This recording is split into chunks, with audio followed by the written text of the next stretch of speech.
Hello guys, welcome back to our channel. চলে এলাম আর একটি মিনি ব্লগ নিয়ে। তো দেখো, আজকে আমি বানাবো লাল লাল বেগুনের চাপ।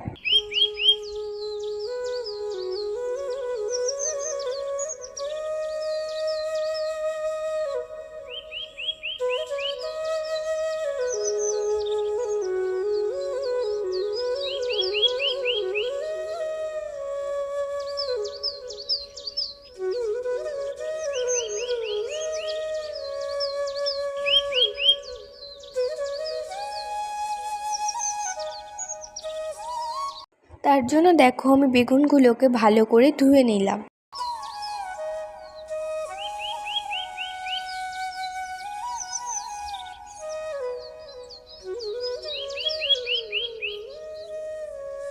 তারপরে বেগুনগুলোকে ভালো মতো সাইজ করে কেটে নিলাম।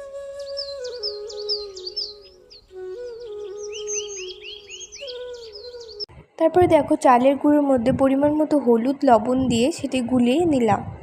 সেই গোলার মধ্যে বেগুনগুলোকে এপাশ ওপাশ গুলিয়ে নিয়ে কড়াইতে ছেড়ে দিলাম। তারপরে দেখো, ভাজা হয়ে গেছে। আজকের রেসিপি আমাদের লাল লাল বেগুনের চাপ। তো বন্ধুরা, ভিডিওটা এই পর্যন্তই। ভালো লাগলে অবশ্যই লাইক, কমেন্ট, শেয়ার আর সাবস্ক্রাইব করতে ভুলবে না।